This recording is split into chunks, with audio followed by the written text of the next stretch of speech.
ನಮಸ್ಕಾರ ವೀಕ್ಷಕರೇ, ನಿಮಗೆಲ್ಲರಿಗೂ ನನ್ನ ಯೂಟ್ಯೂಬ್ ಚಾನಲ್ಗೆ ಸ್ವಾಗತ. ನಾನಿಲ್ಲವೇ ನಿನ್ನ ಜೊತೆಯಾಗಿ ಭಾಗ 1.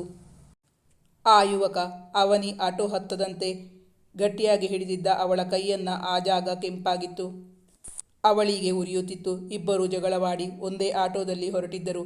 ಅವನ ದೃಷ್ಟಿ ತನ್ನ ಮೇಲಿರುವುದನ್ನು ಅರಿತ ಅವಳು ಪಕ್ಕನೆ ಅವನತ್ತ ತಿರುಗಿದಳು. ಅವಳ ಮುಖ ಕೊಂಚ ಕೆಂಪೇರಿತು. ಅವಳು ಅವನನ್ನು ನೋಡಿ ತುಸು ನಕ್ಕಾಗ ಅವನ ಮೇಲೆ ಹೂಮಳೆ ಗರೆದಂತಾಗಿತ್ತು.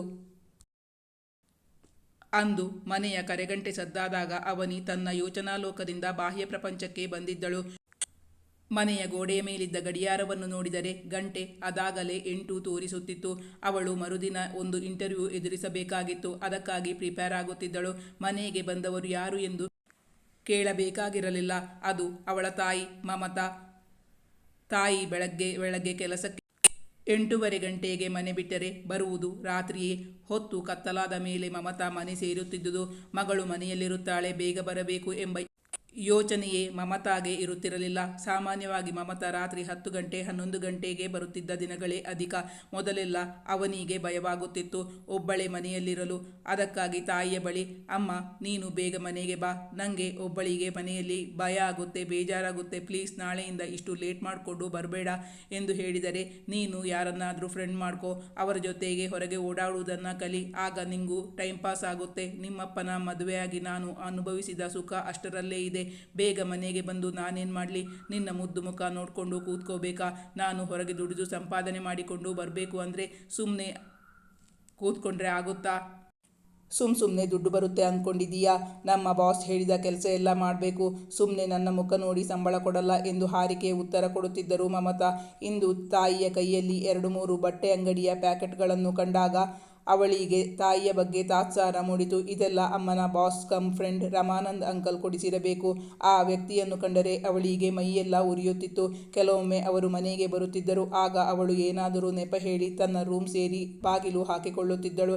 ಆ ವ್ಯಕ್ತಿಯ ಹಸಿದ ತೋಳದಂತಹ ನೋಟ ಎದುರಿಸಲು ಸಾಧ್ಯವಾಗುತ್ತಿರಲಿಲ್ಲ ಅವನಿಗೆ. ಕೆಲವೊಮ್ಮೆ ತಾಯಿಗೆ ಅರ್ಥವಾಗುವಂತೆ ಹೇಳಿದರೂ ಅದು ಅವಳಿಗೆ ಅರ್ಥವಾಗುತ್ತಿರಲಿಲ್ಲವೋ ಅಥವಾ ಬೇಕೆಂದೇ ಹಾಗೆ ಮಾಡುತ್ತಿದ್ದರೋ ಅವನಿಗಂತೂ ಗೊತ್ತಾಗುತ್ತಿರಲಿಲ್ಲ. ಅಂತಹ ದಿನಗಳಲ್ಲೆಲ್ಲ ರಮಾನಂದ್ ಅಂಕಲ್ ಮನೆಯಿಂದ ಹೋದ ಬಳಿಕ ತಾಯಿ ಅವಳಿಗೆ ಸಹಸ್ರನಾಮಾರ್ಚನೆ ಮಾಡುತ್ತಿದ್ದರು. ಅಂಕಲ್ ಬಂದರೆ ನೀನು ಯಾಕೆ ಅವರಿಗೆ ಮುಖ ಕೊಟ್ಟು ಮಾತಾಡಲ್ಲ? ರೂಮ್ ಒಳಗೆ ಸೇರ್ಕೋತೀಯಾ? ನೀನು ಯಾವಾಗ ಸೋಷಿಯಲೈಸ್ ಆಗೋದು ಕಲಿತೀಯಾ? ನಿನ್ನ ಮಗಳನ್ನು ಸ್ವಲ್ಪ ಕೂಡ ಮ್ಯಾನರ್ಸ್ ಇಲ್ಲದ ಹಾಗೆ ಬೆಳೆಸಿದ್ದೀಯಾ ಅಂತ ನಂಗಿವತ್ತು ಚೆನ್ನಾಗಿ ಉಗಿದ್ಬಿಟ್ಟೆ ಹೋದ್ರು ಅಂಕಲ್ ಎಂದು ಮುಖ ದಪ್ಪಗೆ ಮಾಡಿಕೊಂಡು ಮಗಳನ್ನು ಬೈಯುತ್ತಿದ್ದರು ಮಮತಾ. ತಾಯಿಯ ಬಳಿ ಮಾತಾಡದೆ ಬಾಗಿಲು ತೆರೆದಿಟ್ಟು ಮತ್ತೆ ಬಂದು ಕುಳಿತು ತನ್ನ ಕೆಲಸ ಮುಂದುವರಿಸಿದ್ದಳು ಅವನಿ. ಮಮತಾಗೆ ತಾವು ತಂದ ಹೊಸ ಸಾರಿಗಳನ್ನು ಮತ್ತೊಮ್ಮೆ ನೋಡಿ ತಮ್ಮ ಬೀರುವಿನಲ್ಲಿ ಭದ್ರವಾಗಿ ಇಟ್ಟು ಬಂದು ಮಗಳ ಬಳಿ ಹೇಳಿದರು, ಊಟ ಆಯ್ತೇನೆ ಅನಿ? ನಾನು ಹೊರಗೆ ಹೋಟೆಲಲ್ಲಿ ತಿಂದ್ಕೊಂಡು ಬಂದೆ, ಅದೇ ಜಾಸ್ತಿಯಾಗಿದೆ. ನನಗೀಗ ಊಟ ಬೇಡ. ಒಂದು ಲೋಟ ಮಜ್ಜಿಗೆ ಇದ್ದರೆ ಕೊಟ್ಬಿಡು. ಬೆಳಗಿಂದ ರಾಶಿ ಕೆಲಸ ಇತ್ತು, ತುಂಬ ಆಯಾಸವಾಗಿದೆ, ಕುಡಿದು ಮಲ್ಕೊಂಡ್ಬಿಡ್ತೀನಿ ಎಂದಾಗ, ನನಗಿನ್ನೂ ಊಟ ಆಗಿಲ್ಲ, ತಾಳು 1 ನಿಮಿಷ ಮಜ್ಜಿಗೆ ತಂದು ಕೊಡ್ತೀನಿ ಎಂದು ಕುಳಿತಲ್ಲಿಂದ ಅಡುಗೆ ಮನೆಯತ್ತ ಹೊರಟಳು ಅವನಿ. ತಾಯಿಗೆ ಮಜ್ಜಿಗೆ ಕೊಟ್ಟು ಮಧ್ಯಾಹ್ನದ ಮಿಕ್ಕಿದ ಅಡಿಗೆಯನ್ನು ಬಿಸಿ ಮಾಡಿಕೊಂಡು ಊಟಕ್ಕೆ ಕುಳಿತಳು ಅವನಿ. ಬೆಳಗ್ಗೆ ತಾಯಿ ಮಾಡಿದ ಬದನೆಕಾಯಿ ಗೊಜ್ಜು ತಳ ಹತ್ತಿತ್ತು. ಅದನ್ನು ತಿನ್ನಲೇ ಸಾಧ್ಯವಾಗಲಿಲ್ಲ. ಮೊಸರಲ್ಲಿ ಅನ್ನ ಕಲಸಿ ಫ್ರಿಜ್ನಿಂದ ಉಪ್ಪಿನಕಾಯಿ ಬಾಟಲ್ ತೆಗೆದು ತನ್ನ ತಟ್ಟೆಗೆ ಹಾಕಿಕೊಂಡು 4 ತುತ್ತು ತಿಂದ ಶಾಸ್ತ್ರ ಮಾಡಿ ತಟ್ಟೆ ತೊಳೆದಿಟ್ಟು ಬಂದು ನೋಡಿದರೆ ತಾಯಿ ಆಗಲೇ ಮಲಗಿದ್ದರು. ಅವಳು ಮಲಗಲೆಂದು ರೂಮ್ಗೆ ಬರುವಾಗ ತಾಯಿ ಅದಾಗಲೇ ಮಲಗಿ ನಿದ್ದೆ ಮಾಡುತ್ತಿದ್ದರು. ಅವನಿಗೆ ಡಿಗ್ರಿ ರಿಸಲ್ಟ್ ಬಂದು 2 ತಿಂಗಳುಗಳೇ ಕಳೆದಿದ್ದವು. ಈ 2 ತಿಂಗಳುಗಳಲ್ಲಿ ಕೆಲಸಕ್ಕೆಂದು 10 ಇಂಟರ್ವ್ಯೂಗಳನ್ನು ಎದುರಿಸಿದ್ದಳು ಅವನಿ. ಅವಳಿಗೆ ಸರಿಹೊಂದುವಂತಹ ಕೆಲಸ ಯಾವುದೂ ಸಿಕ್ಕಿರಲಿಲ್ಲ. ಹೀಗೆ ಆದರೆ ಮುಂದೆ ತನ್ನ ಗತಿ? ತಾಯಿ ಮತ್ತು ರಮಾನಂದ್ ಅಂಕಲ್ನೇ ನಂಬಿಕೊಂಡು ಬದುಕಬೇಕಾ? ಅವಳದೇ ಭಾರವಾಗಿ ತಲೆಯಲ್ಲಿ ಸಮಸ್ಯೆಗಳ ಬುಗ್ಗೆಯೊಂದು ಚಿಮ್ಮಿತು. ತನ್ನ ತಂದೆ ತಾಯಿ ಯಾಕೆ ಹೀಗಾದರೂ? ಅವರಿಬ್ಬರ ಜೀವನದ ಅಪಶ್ರುತಿಗೆ ಕಾರಣವೇನು? ತಂದೆ ತಾಯಿ ಇಬ್ಬರಿಗೂ ಡೈವೋರ್ಸ್ ಆಗಿತ್ತು. ಡೈವೋರ್ಸ್ ಆಗಿ 6 ತಿಂಗಳೊಳಗೆ ತಂದೆ ಇನ್ನೊಂದು ಮದುವೆ ಮಾಡಿಕೊಂಡು ಹೋಗಿದ್ದರು. ಮೊದಲು ಅವಳಿಗೆ ತಂದೆಯಿಂದ ಬ್ಯಾಂಕಿನ ಮೂಲಕ ದುಡ್ಡು ಬರುತ್ತಿತ್ತು. ಈಗ ಕೆಲವು ವರ್ಷಗಳಿಂದ ಅದು ನಿಂತೇ ಹೋಗಿತ್ತು. ಡೈವೋರ್ಸ್ ಬಳಿಕ ಅವಳು ತಾಯಿಯೊಂದಿಗೆ ವಾಸ ಮಾಡುತ್ತಿದ್ದಳು. ತಾಯಿಗೆ ಒಬ್ಬ ಗೆಳೆಯ ಸಿಕ್ಕಿದ್ದ. ತಾಯಿಗೀಗ ತನ್ನ ನೆನಪು ಇದೆಯೋ ಇಲ್ಲವೋ ಎಂದುಕೊಂಡಾಗ ಅವಳ ಕಣ್ಣಂಚು ಒದ್ದೆಯಾಗಿತ್ತು. ತಾನು ಮಾಡಿದ ತಪ್ಪಾದರೂ ಏನು, ಎಲ್ಲವೂ ಸರಿಯಾಗಿಯೇ ಇದ್ದರೆ ತನಗೆ ಯಾವುದಕ್ಕೂ ಕೊರತೆ ಇರುತ್ತಿರಲಿಲ್ಲ. ಆದರೆ ತನ್ನ ಜೀವನ ನಿತ್ಯ ಕಣ್ಣೀರಲ್ಲಿ ಕೈ ತೊಳೆಯುವಂತಾಯಿತಲ್ಲ. ಹಳೆಯ ಕೆಟ್ಟ ನೆನಪುಗಳೆಲ್ಲ ಬಹಳವಾಗಿ ಕಾಡುತ್ತಿತ್ತು ಅವನಿಗೆ. ಅಂದು ರಾತ್ರಿ ಅವಳಿಗೆ ಸರಿಯಾಗಿ ನಿದ್ದೆ ಮಾಡಲಾಗಲಿಲ್ಲ. ಮರುದಿನ ಏಳುವಾಗ ಕೊಂಚ ಲೇಟಾಗಿತ್ತು. ಅವಳು ಏಳುವ ಮೊದಲೇ ತಾಯಿ ಎದ್ದಿದ್ದರು. ಅವರಿದ್ದಿದ್ದು ಸಿಂಗಲ್ ಬೆಡ್ರೂಮ್ನ ಬಾಡಿಗೆಯ ಮನೆಯಲ್ಲಿ. ಅವಳು ಎದ್ದು ಹೊರಡಬೇಕೆಂದರೆ ತಾಯಿ ಆಗಲೇ ಬಾತ್ರೂಮ್ ಹೊಕ್ಕಾಗಿತ್ತು. ಇನ್ನು ಹೊರಗೆ ಬರಬೇಕೆಂದರೆ ಅರ್ಧ ಗಂಟೆಯಾದರೂ ಬೇಕು. ತನಗಿಂದು ಇಂಟರ್ವ್ಯೂ ಅಟೆಂಡ್ ಆಗಲು ಸಾಧ್ಯವಾದರೆ ಸಾಕೆಂದುಕೊಂಡಳು ಅವನಿ. ಅಮ್ಮ, ನಾನಿವತ್ತು 8 ಗಂಟೆಗೆ ಹೊರಡಬೇಕು. ಸ್ವಲ್ಪ ಬೇಗ ವಾಶ್ರೂಮ್ನಿಂದ ಹೊರಗೆ ಬರ್ತೀಯಾ ಎಂದು ಗಟ್ಟಿಯಾಗಿ ತಾಯಿಯನ್ನು ಕೇಳಿದಾಗ, ನೀನೇನು ಕೆಲಸಕ್ಕೆ ಹೋಗಿ ಕಡಿದು ಕಟ್ಟೆ ಹಾಕಬೇಕಾಗಿರೋದೇನೂ ಇಲ್ಲ. ರಮಾನಂದ ಅಂಕಲ್ ಹತ್ರ ಹೇಳಿದ್ದೀನಿ. ಅವರು ನಿಂಗೆ ಒಬ್ಬ ಒಳ್ಳೆಯ ವರನನ್ನ ನೋಡಿ ಮದುವೆ ಮಾಡಿಸ್ತೀನಿ ಅಂತ ಒಪ್ಕೊಂಡಿದ್ದಾರೆ.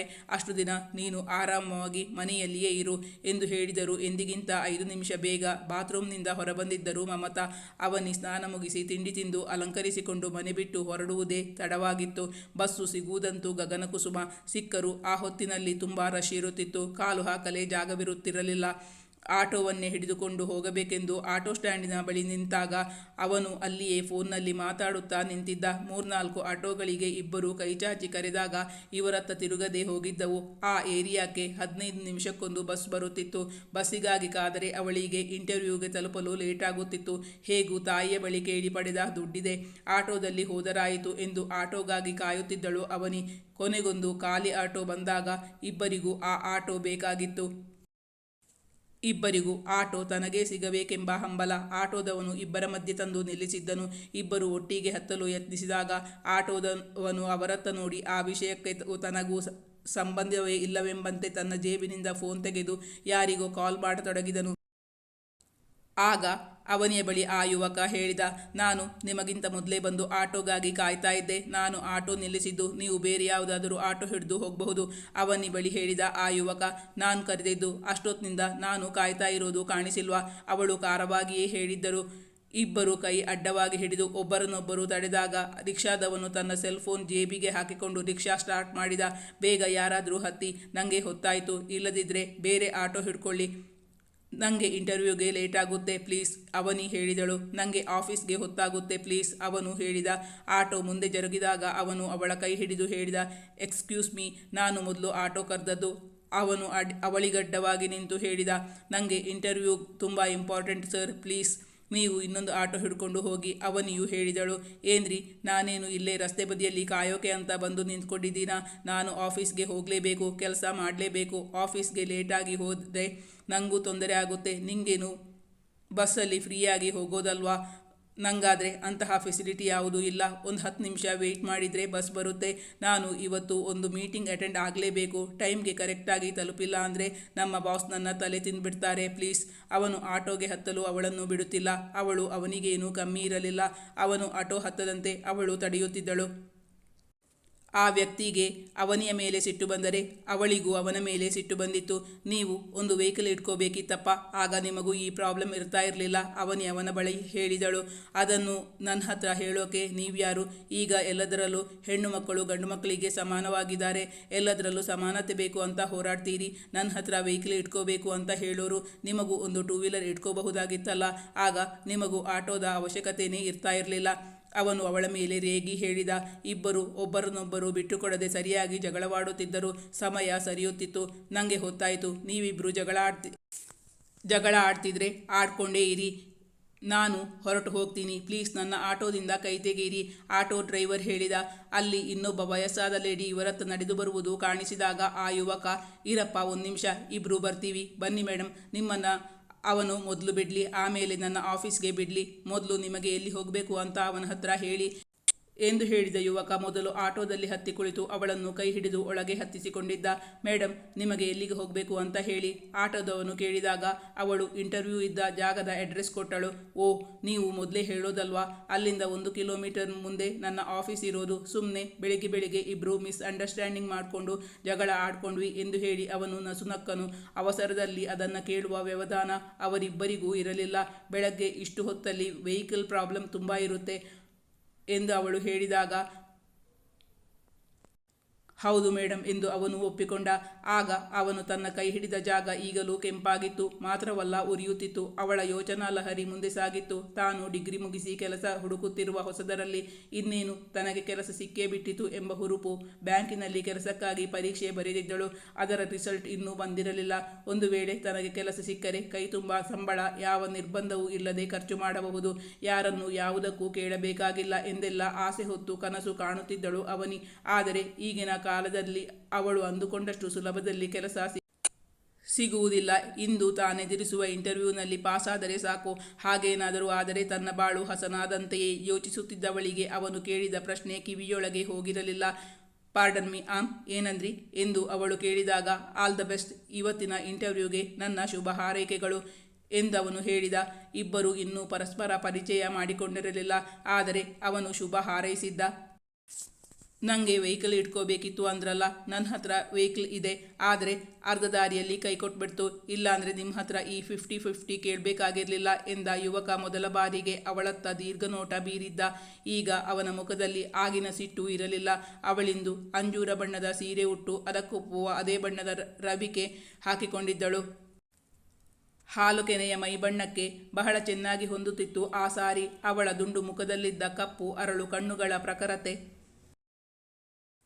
ಬಾಗಿದ ಹುಬ್ಬುಗಳು, ನೀಳೆವೆಗಳು, ನುಣ್ಗಲ್ಲ, ಕಪ್, ಅದಕ್ಕೆ ಸರಿಯಾದ ಅವಳ ಕೇಶಾಲಂಕಾರ, ಸಂಪಿಗೆ ಎಸಳಿನಂತಹ ಮೂಗು, ಪುಟ್ಟ ಬಾಯಿ, ತುಟಿಗೆ ಹಾಕಿದ್ದ ರಂಗು. ಇಂಟರ್ವ್ಯೂಗೆ ಹೋಗುವ ಕಾರಣ ಮುದ್ದಾಗಿ ಅಲಂಕರಿಸಿಕೊಂಡಿದ್ದಳು ಅವನಿ. ಅವಳನ್ನು ಆಕರ್ಷಕ ವ್ಯಕ್ತಿಗಳ ಗುಂಪಿಗೆ ಸೇರಿಸಿತ್ತು. ಅವನ ದೃಷ್ಟಿ ತನ್ನ ಮೇಲಿರುವುದನ್ನು ಅರಿತ ಅವಳು ಪಕ್ಕನೆ ಅವನತ್ತ ತಿರುಗಿ ನೋಡಿದಳು. ಅವಳ ಮುಖ ಕೊಂಚ ಕೆಂಪೇರಿದರೂ ತೋರಗೊಡದೆ ನಸುನಕ್ಕು.